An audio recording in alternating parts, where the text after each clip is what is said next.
Hi,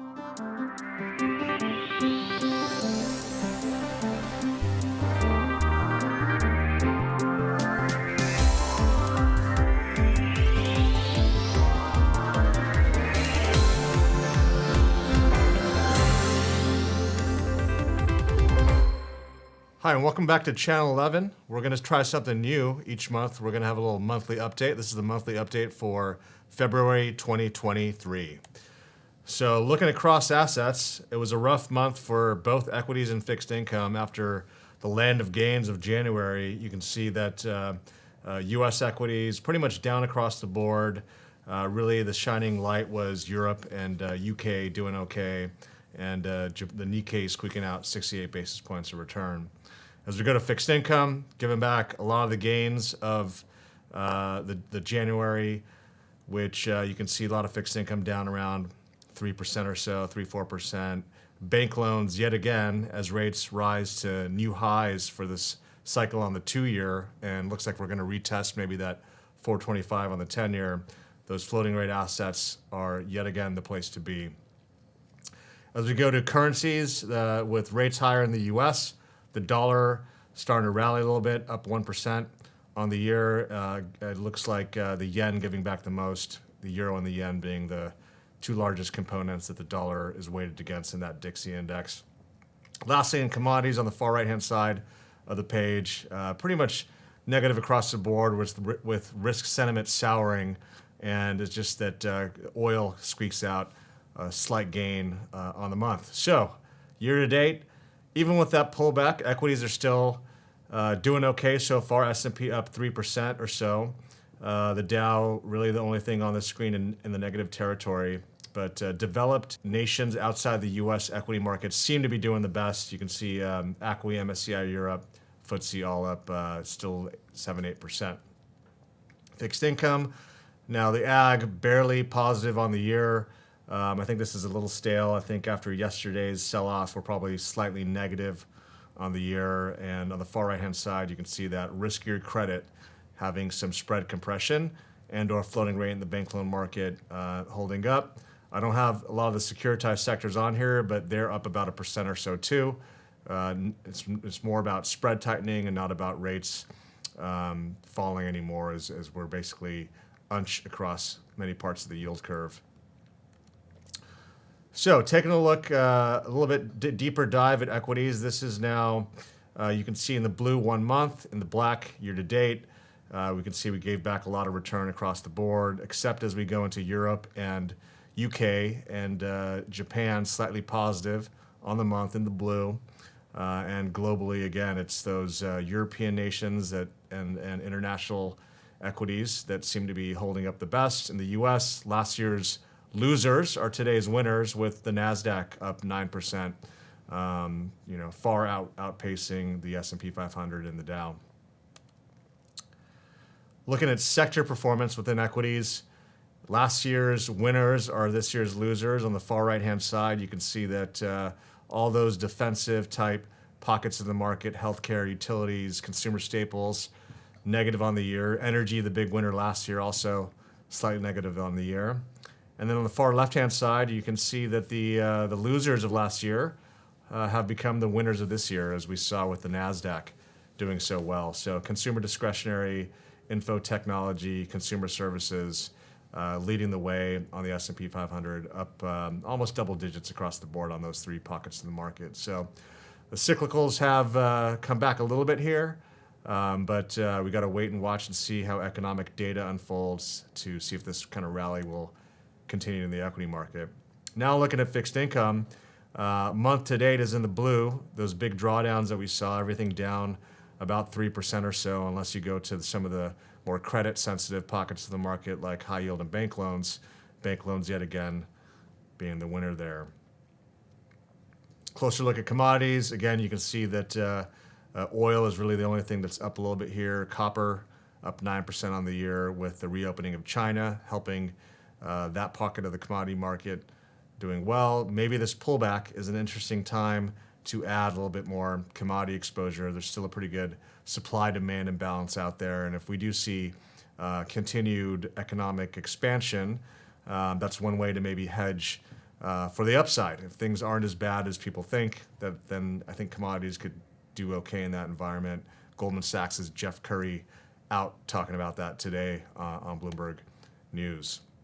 Let's really talk about the macro market now. I titled this "Beware the Noise" because there sure is a lot of noise out there, and it's funny. It's every day new data comes out, and I actually just wrote a midterm from the class I'm teaching at USC, and so I felt like I was in the mood to write one of these multiple choice questions. So please describe the current state of the market. Well, good news is bad news, bad news is bad news, good news is good news, bad news is good news, or all of the above. Seems like every day it's one of these topics coming to mind as investors try to navigate what's going on out there. So let's take a look at the data. I think first and foremost, the market maybe has gotten a little bit ahead of itself, thinking that economic growth is going to rebound significantly here. As we look at some of the soft data, this is leading economic indicators. It's come through negative almost 10 months in a row. So I think that we need to respect this data and the fact that there are signs of slowing out there. The economy is a mixed bag. The job market's strong, but there's definitely data that is showing us that growth is slowing. And you can see that when LEI goes this negative, at least going back to the early 2000s, we have gone into a recession basically every time.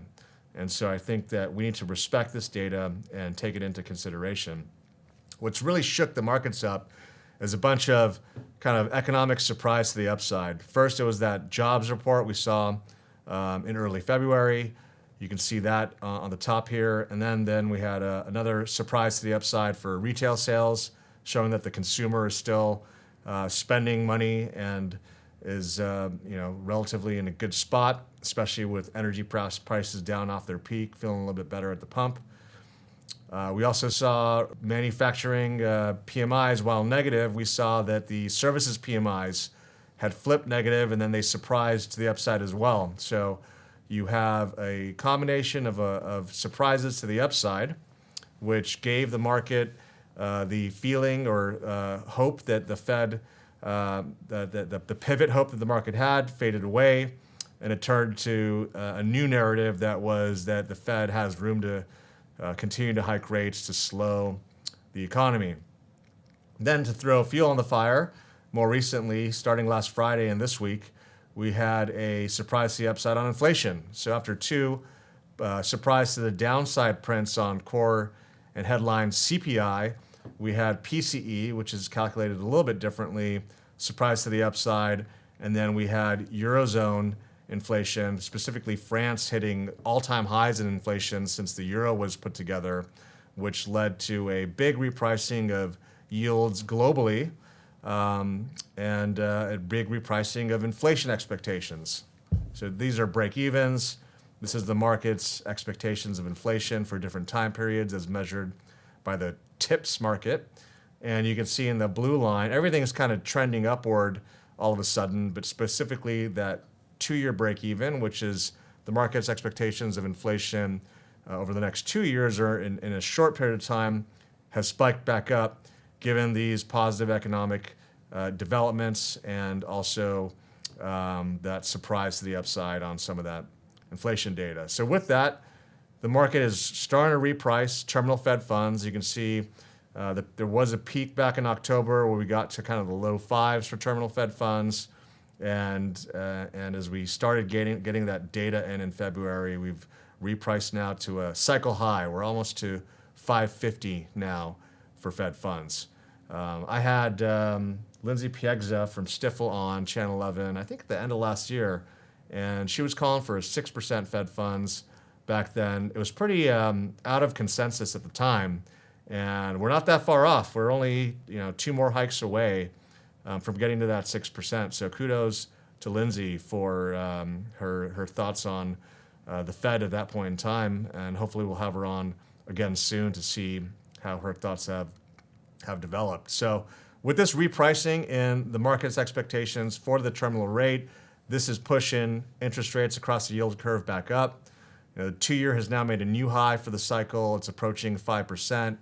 The 10-year and the 30-year have broken back up above 4%, and they, I think, will probably try to go retest the 2022 October highs. I do think that this is a decent buying opportunity for those that missed the October sell-off. You're getting another bite at the apple, and I think that investors should highly consider adding a little bit of duration and nibbling here if you didn't do so in the prior occasion. I think we're in the buy zone for the 10-year Treasury, and I'll give you my methodology on that. This is the 2-year in blue, and this is Fed funds in gray.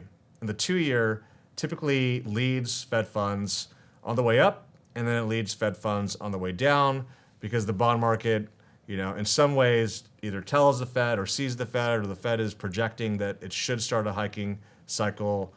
Growth's probably hot, inflation's probably hot. Jeffrey jokes that we can just replace the Fed with the 2-year, and if you look at this chart, they look pretty similar. So there's something to be said for that. I mean, part of the reason it follows Fed funds follows the 2-year is that the market does listen to the Fed and see what's going on in the economy, and there's a pretty high correlation there. But what I want to point out is the inversion that you can see towards the end of the hiking cycle, which I do believe we're getting towards the end of the hiking cycle. At least we're closer to the end than the beginning.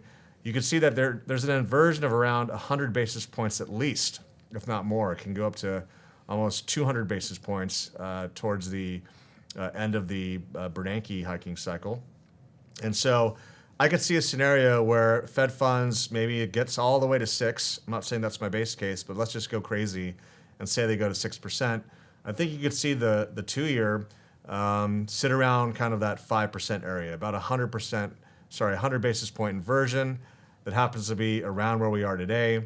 And then I think you would see an inversion still, which it is inverted today, of the 2-year to the 10-year, of something between 50 to 100 basis points.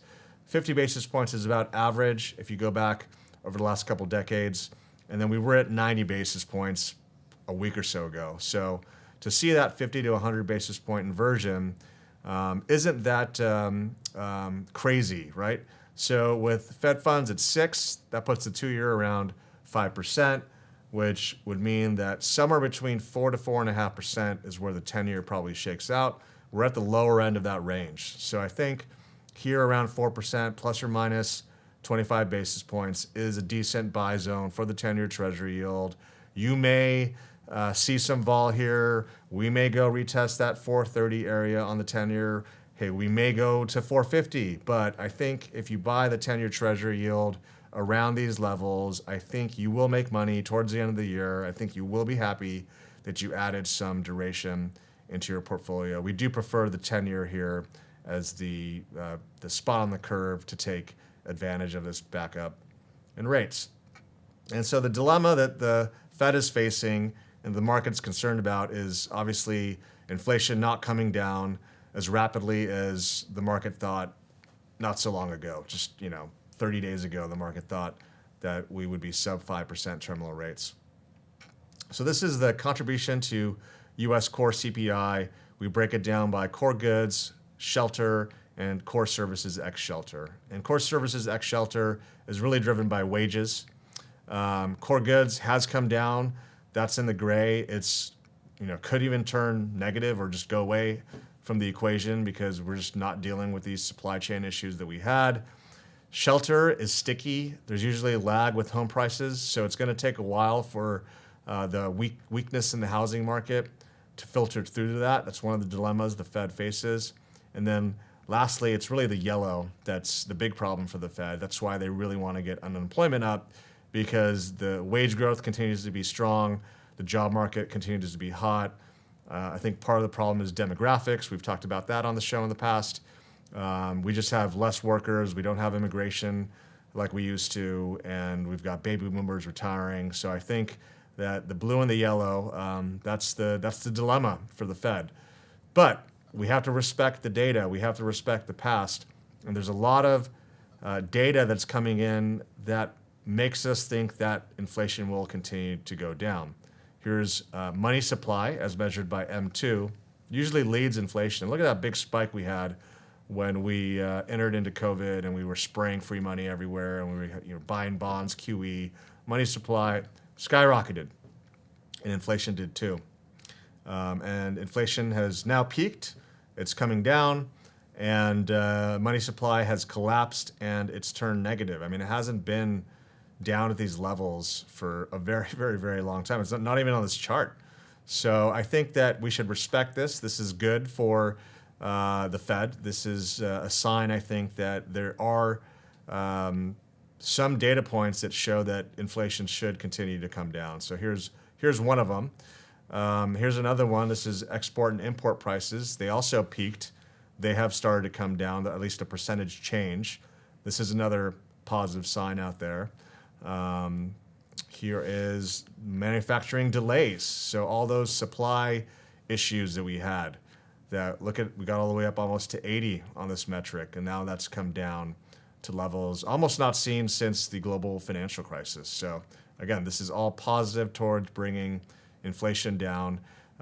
It doesn't mean that we're going to go to 2% necessarily, but it just means that I think we're moving in the right direction. So that's why I joke that we need to stop obsessing over the noise. The data is going to be noisy. Data is always noisy. And we need to try to look past the noisy data and look at some long-term trends that will, I think, bring inflation down and eventually bring rates down, as a 5.5% terminal Fed funds is going to slow the economy. It's just taking longer than we had thought. Last but not least, as we talk about rates, here's our good old friend, as we joke here at DoubleLine, the copper gold ratio. And you can see the 10-year treasury in red and the copper gold ratio in blue. It really worked as far as a guide for rates were too low. As we look at copper gold took off in 2020, and rates stayed very low in 2020, 2021, seemed to lag.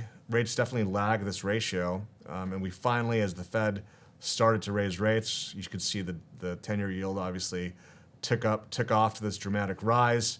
But copper gold's come down quite a bit. It's come up a little bit recently, but it's off their highs, and it actually points to lower treasury yields. Now, this is this helps, I think, more directionally, not necessarily with absolute levels all the time, but I think another signal that we look at that says, maybe buying 10-year treasuries at this point in time at these levels looks pretty interesting. Now let's go to what I'm going to call the What's Cheap report. We're going to start with what's cheap today in fixed income. These are spreads going back 10 years, and we've looked at this before on the show, so this should be familiar to everyone. Percentile rank. Let's start with agency mortgage-backed securities on the table on the bottom left. 98th percentile. That's kind of highlighted in bold. So what that means is there's only 2% of the trading days over the last 10 years that the spread, this is current coupon nominal spread, not option adjusted, has been wider than it is today. So anything kind of 85% or higher is top quartile, quote unquote cheap. Obviously, the higher you are, up in the 90s, the cheaper it is. And you can see that a lot of the securitized products that lag the corporate bond rally are looking cheap. I don't think it's necessarily because of risk. I think a lot of the cheapness had to do with capital flows last year. You have a lot of corporate bond buying that started in the fourth quarter, pension rebalancing as an example, maybe even some insurance company buying. Most of the large buyers of the securitized market are actively managed bond managers that manage mutual funds, ETFs, separately managed accounts, private funds, things like that. And most of those asset managers were seeing outflows throughout the year, but towards the end of the year, what you have, especially in the retail space, is tax loss selling. So we saw a lot of tax loss selling, while we saw steady supply from these sectors, which pushed the spreads out and kept them wide, while you saw parts of the corporate bond market, like IG and high yield, start to rally in the fourth quarter last year as that dovish pivot narrative unfolded. So here you can see through February, this date in February, that IG looking pretty expensive down here at 49th percentile. It got as low as 42nd percentile, but spreads have widened a little bit. EM and high yield also not looking too cheap, 50th percentile or so. Most of securitized looking very cheap. Bank loans up there as well. Now, I think bank loans are cheap for a reason. I think that the market is saying that there's more risk in the bank loan market than high yield.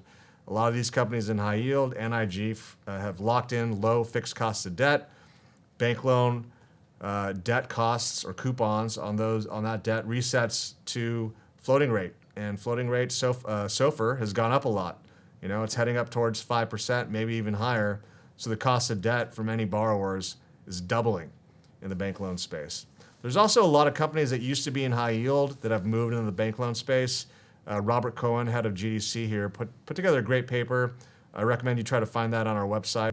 And that talks about how the quality of high yield has improved over the years. Percentage of double Bs has increased, percentage of single Bs has decreased, while in the bank loan market, the percentage of single Bs in that market has increased. So bank loans cheap, maybe cheap for a reason. Maybe not something you want to buy just in a kind of low cost index type fund. We do see great opportunities in security selection in that market, given how high short-term rates are. Stuff that yielded LIBOR plus 300, that was a 3 yield because LIBOR was 0 forever and ever and ever, now is yielding 8-9% because that short-term rates, which is no longer LIBOR, it's SOFR, is way up, and you can get paid a lot of current yield there. So we do like select bank loans, but as a basket, I think floating rate debt has definitely increased in risk. So I made this for 10 years. I've had a lot of questions about, well, what if you go back longer? I don't have all these indices going back 20 years, but we just put it together as a academic exercise. This now includes the global financial crisis, where obviously yields across many pockets of the market spiked to historical levels. But including that time period of very elevated spreads, we can now look at that same ranking. This is now on the far right-hand side. Even with those wide spreads during the GFC, IG and high yield still looking on the expensive side, even lower on a percentile rank, given there was wider spreads during that 08-09 time period. But bank loans, CMBS triple Bs, agency mortgages, still screening on the cheaper side, 70th percentile and higher. So not necessarily a great example to compare. Many of these markets have changed a lot since GFC, pre-GFC. The credit quality is different. The underwriting is different for CMBS, for example. Coupons on mortgages were different. Convexity risks were different when rates were higher, pre-global financial crisis versus the composition of the index that we're using here. But nonetheless, here you have it. This is the What's Cheap report for fixed income going back 20 years. This is the data. It's not just me telling you it's cheap. If you want, I will tell you what's cheap, but in this case, the data is showing you where the relative value is right now in the fixed income market. Here are all-in yields. Always nice to kind of see how you can construct a portfolio. The stuff on the left is traditional fixed income. This is the stuff that's in the benchmark. Treasuries, agency mortgages, investment-grade corporate bonds being the largest part of the U.S. Bloomberg Aggregate Index. And now, look at the difference from a year ago. The ag at one point yielded 1 back in 2020. Now it's up to a 5 yield. And so you can go to the really high-quality pockets of the market, get almost a 5 yield blended together with these securities. And then if you add the plus, that is the plus in core plus intermediate term funds, and that's going outside of index into other pockets of the market, taking a variety of different kinds of risk, from credit risk to currency risk to consumer risk instead of corporate credit risk in the securitized space. You can now find yields that are 8, 9, 10 plus percent, even double digits. Look at those CLO double Bs, not without risk, not without vol, yielding in the mid-teens. So you can mix a little bit of that plus stuff in the blue with the traditional stuff in the beige or the gold. And now a lot of the intermediate term space yields 6.5%, maybe even 7 if it's on the riskier side. That's long run returns for the global equity. So fixed income is a great, I think, equity replacement depending on your risk tolerance, especially if you're of the opinion that, we're not through the woods, we're not going to have a soft landing. That I think adding fixed income back to your portfolio makes sense right now. I know it's scary because rates are rising again, But usually when it's scary, it's a good time to buy. And I do think, again, if you missed it in October, you're getting another bite of the apple. And I think we should be considering adding both fixed income broadly, but a little bit more duration to our portfolios. I know it's easy to T-bill and chill. T-bills yield over 5%. It's a great place to hide. You're doing it. I'm doing it. Portfolio managers and traders at DoubleLine are doing it. We're all buying T-bills. It's a safe, nice place to be. But one day, the gift of the T-bill and chill will disappear, and you're going to wish you had locked in some of those higher yields. And so now I think, again, it's a good time to nibble. Now, we looked at cheapness of fixed income relative to its own history. This is now cheapness relative to another pocket of fixed income. And here's different pockets of the securitized market, both the high-quality AAAs and the riskier BBBs of commercial mortgage-backed securities and CLOs. And we compare them to the IG market and the high-yield market. And you can see towards the end of the last year, as securitized spreads kind of lagged, didn't rally because of that capital flow, supply-demand dynamic I talked about, corporates started to rally. And so we got the cheapest valuations relative to corporates in over a decade for these particular sectors. If you went to ABS and RMBS, you could find similar cheapness as well. Once the calendar year turned, the securitized market started to play catch up, but it still has room to run. I think either corporate spreads will widen towards where the securitized markets is, or securitized spreads will tighten, and that relative discrepancy will disappear as capital flows will go to what looks cheap and create that kind of excess return and alpha that us active money managers try to do. You can see that same relationship on the riskier parts of the market. CMBS and CLOs got to very cheap levels relative to high yield. As we saw on the last page, you can go into pockets of the securitized market, and you can actually buy IG bonds that have yields higher than the high yield corporate index as a basket. So I think there's some relative value there. I do think that this dissipates through time, but it's something that happened because of supply-demand technicals, and as money comes back into funds, I think that dynamic will change. We talked about agency mortgages being on the cheaper end, 98th percentile. On a percentile rank, it's probably one of the cheapest sectors out there. On the left-hand side, this is the mortgage spread, nominal spread, not option adjusted. And you can see that it got all the way out to kind of like almost 175 last year. It rallied a little bit through January, and it's backing up again. And it's backing up again towards that kind of 160, 170 type area. And the worst case scenario for MBS agencies, in my opinion, you can disagree with me, was when we thought Fannie and Freddie were going to go under during the global financial crisis. They did go under, in fact. They got bailed out by the government. The government stepped in and backstopped them into conservatorship. And spreads then got kind of into the low 200s. So I think that's kind of your downside. I don't know if we get that wide on agency mortgages, but I think they look on a nominal spread basis to corporates, they look cheap. And then the risk as measured by convexity, which is a measure of prepayment risk. Agency mortgages, they don't have credit risk, they have prepayment risk. And this is how we measure that prepayment risk, is this convexity calculation. And usually it's always negative. I only have data going back to 1997. So unfortunately, I can't give you data prior to that. But usually it's negative because there's always the risk of borrowers prepaying. And usually bonds are trading at or around 100 cents on a dollar or a premium. And a callable bond at a premium just can't go up in price that much. And that's that negative convexity. You look at it flipped positive for the first time, at least on this data set. I mean, first time in my career that the convexity of the index turned positive because so many bonds are at such deep discounts and so many borrowers have no refi incentive because everyone hopefully shoulda, woulda, coulda got into a 3% 30-year fixed rate mortgage, 3.5% 30-year fixed rate mortgage. And so there's limited extension risk in the market. There's limited prepayment risk. And so not only are spreads wide on agency mortgages, but the convexity looks pretty good too. All right. And here's just showing you the dollar price of the universe out there, there's not that many of these 6 and 6.5 coupon bonds out there. Those are mortgages that were probably made a long time ago. Yes, there are some new 6.5, 7% coupon mortgages being made, but there's not a lot of them made yet.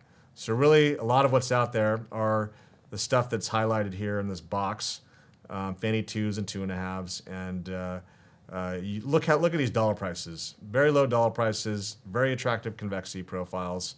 And I think that if you had been underweight MBS, which a lot of money managers had been, it's also a decent time to start adding back to agency mortgages. They do look cheap relative to corporates. That's on the right-hand side. Obviously corporates have done well. That's why MBS looks cheap. MBS has widened while IG had tightened into January, but IG is starting to widen again as well. So relative value in securitized right now, relative value in agency MBS relative to corporates. Another reason I think MBS is interesting is if things do go poorly in the economy and we do see a recession, this is MBS during periods of equity drawdowns, 0 to 5, 5 to 10, 10 to 20, and down 20. And of course, in that scenario, Treasuries do the best. Treasuries are at the bottom here. They did 10% on average during these periods of equity drawdown, going back 30 years, right? High yield obviously does negative, but it does better than equities. So it's kind of I'm not saying go buy high yield. I'm just saying as equity replacement, the riskier pockets of fixed income at the 8, 9, 10% type yields on bonds, you're getting equity-like returns. And if we do see a drawdown in equities, I don't think you'll see as big of a drawdown on those pockets of fixed income. A lot of the rate pain was last year. Spreads aren't as wide as they got last year, but if we do see a backup in spreads in high yield, for example, then I think there's going to be some interesting opportunities there relative to equities. But let's go back to mortgages. Mortgages, they don't do as good as treasuries because of that negative convexity, right? That call risk as borrowers prepay, but they sure do better than corporate bonds. Corporate bonds do okay. They don't do negative return, at least on average, going back 30 years. What basically happens is that rates fall in that scenario, which is why those treasuries are doing well, but then spreads start widening because we're in a recession. And spreads widen a lot on high yield. They still widen on corporates. They don't widen as much as high yield, but they can easily go into the mid 200 spread. We've seen that looking back through time. During the GFC, they went all the way to 600 plus spread over treasuries. But usually the spread widening kind of offsets the benefit of rates falling. So let's say rates fall 100, but spreads widen a little bit over 100. You kind of earn your coupon and you lose a little bit of price in the fact that spreads widen more than rates fell. That's how you end up with that low single digits type return for corporate bonds. It's not terrible, but it's not really what you're looking for in the protection that you want from safety, right? From safe bonds, long duration bonds. You want the up 10%. You want that to offset your down 30 for the S&P over the last 30 years when we get to these bigger drawdowns. But mortgages will give you that safety plus that additional spread. So if you don't see that big drawdown, you're earning a little bit more carry than you would in treasuries. And so that's one of the other things I think investors should think about. We talked a lot about bonds. We do also manage some interesting equity products at DoubleLine. So I want to go to what's cheap in equities. And how we measure what's cheap is looking at CAPE ratios, but not just one sector to another, because some sectors always trade with lower PEs, some sectors always trade with higher PEs like tech. And so there is a relative CAPE ratio that compares today's current sector CAPE ratio with the 20-year rolling average of that sector. And so we can see how it looks relative to its own history, similar to how in fixed income we looked at spreads relative to its own history. And we'll start with the US. These are the different sectors within the S&P. And what looks the cheapest are on the bottom. And what we typically do is we throw out in some of our products what has the worst momentum, what has the worst 12-month returns. That's highlighted. You can see in the US, that's communication services. And so the cheapest pockets of the market right now are at the bottom there: real estate, discretionary, technology after the big sell-off last year, and financials. Right? That's going to be screening cheap. comm services also screens cheap, but it has that value trap where it's got that poor momentum on it. And so we'll try to put this out on a monthly basis. This is through the end of January. We cannot give you the February numbers just yet, but this is in the U.S. If you're looking at the S&P, different sectors of the S&P, this is the what is cheap report for stocks in the U.S. Now we're going to go to Europe, do the same thing, relative CAPE. This time the value trap is discretionary, highlighted in black there. That has the worst 12-month momentum. And based on the relative CAPE, you can see that the cheaper parts of the market, consumer staples, communication services, materials, and utilities here. Again, European CAPE, looking at those relative CAPE ratios going back through time. All right, well, that's it for February. Hope you guys enjoyed this. We're going to try to do this every month. Please send us some feedback. Tell us what you like. Tell us what you don't like. And hopefully this was a relatively quick recap of what's going on in the markets, our views, and the What Looks Cheap report. Thanks, everyone. Good luck out there.